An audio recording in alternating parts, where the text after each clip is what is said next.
Hey everybody, Hot Shot coming at you. We're going to go over some of the comments I received on the off-season videos that I did, and I'm going to go over what I think of free agency so far.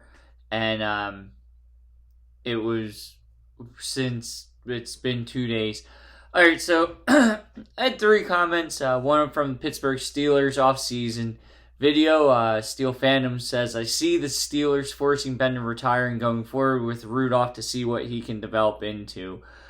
My reply to that is very simple. You can't force a player into retiring. You can cut them and take the salary cap hit. They weren't going to do that. They ended up restructuring. I don't think Rudolph is going to be a player. I think a backup might stick around the league for another 3-4 years, but I think he's going to be gone in the next 3 or 4 years. Ben Roethlisberger, they need to find his replacement. That's the biggest thing. Herbert Hype Train from the Chargers video. Need O-line, and we can give the Chiefs a real fight. Herbert Hype Train, you should put your name as Herbert Juice Drinker. You're drinking the Kool-Aid, man. I think they're about 2 or 3 years away from being a contender to the Chiefs. Chiefs just added a couple pieces in free agency. Be interesting to see. Not saying that they're a bad team. I think Herbert might be the quarterback that comes out of that draft class and has the best career statistically. But they're a few years away. Last, Mike Cornhazy from the Denver Broncos offseason. I hope you guys like this. He put fire everyone, get a superstar quarterback, get rid of Miller, get rid of Lindsey, draft defense, draft defense, draft defense, draft defense. So, you can't fire everybody. You're going to have too much money in dead cap space. Get a superstar quarterback. They don't grow on trees. As we've seen, it's going to cost you draft capital, which your draft defense won't work if you get rid of, just say, 3 first-round picks, a second pick, and probably a couple other picks. If you were to go after, let's just say, Deshaun Watson in Houston, who's probably the superstar quarterback you'd want, you probably would trade away 2 first-round picks in back-to-back seasons, a couple other picks, probably a second and a third in back-to-back drafts for Russell Wilson out of Seattle, but he's 32 years old, so you're getting nothing out of him. Get rid of Miller. He just came off of an injury. He's coming off of an injury this year, coming up, 2020 season. So I'd give him a year, see what he is. He is an older player. If he doesn't perform, I'd get rid of him. Get rid of Lindsey. That's probably a team-friendly deal for someone that could be a second running back on the depth chart or a change of pace back. Draft defense 4 times. I don't blame you there. If I was running an organization, I would build it kind of like the Andy Reid model in the trenches. I'd draft defensive tackles in line, ends, and then offensive linemen, and build it from the inside out. It's shown to work in a lot of different places.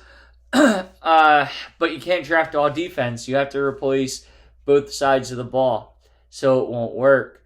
So let's hop into the free agency. Couple big contracts with Bud Dupree going to Tennessee. I kind of like that move as an outside edge rusher. It gives them another threat. You got Joe Thuney going from New England to Kansas City. Add a little more depth. That could be a dangerous offensive line. They are spending a lot of money. It's a 5-year, $80 million contract. Looks like total guarantees of about $48 million. Shaq Barrett, outside linebacker at Tampa Bay. This is probably this is his big contract. 4 years, $68 million, $36 million guaranteed. It's a nice chunk of change. he said he wanted to be paid as a top outside linebacker, and he wasn't going to take a hometown discount. That's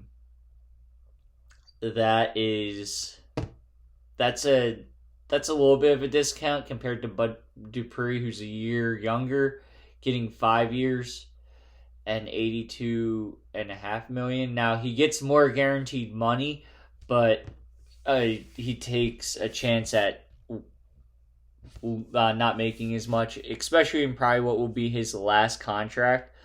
The team that is really loading up, and they've gone after some big names, is New England. I see them trying to run two tight end sets with Cam Newton. They've re-signed Cam for 1 year, I believe $10 million. They got Matt Judon on the defensive side of the ball for some pass rush.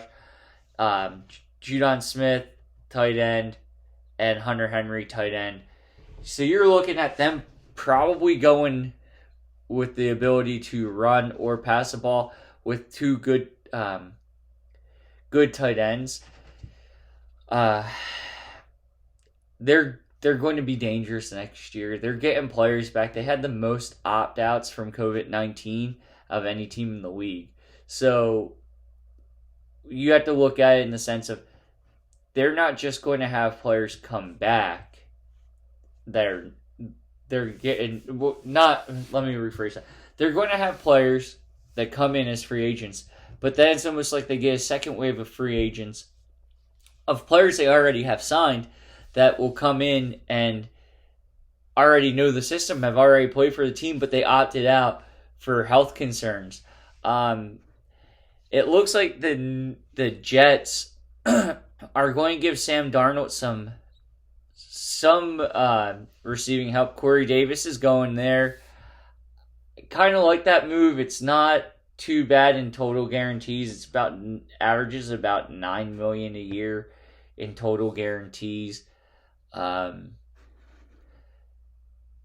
Chargers got Corey Linsley, a center, so that's going to help out Herbert. Hopefully, them two can get together and get some communication down on how they're going to go after things. Zettler, the guard, goes to Baltimore. I think he's a little bit past his prime. Cincinnati was somewhat active. Awuzie, who's a Hilton. So there's two cornerbacks. I think I saw them. They got Trey Hendrickson a D end. So they added some pieces. Andy Dalton going to Chicago is kind of interesting.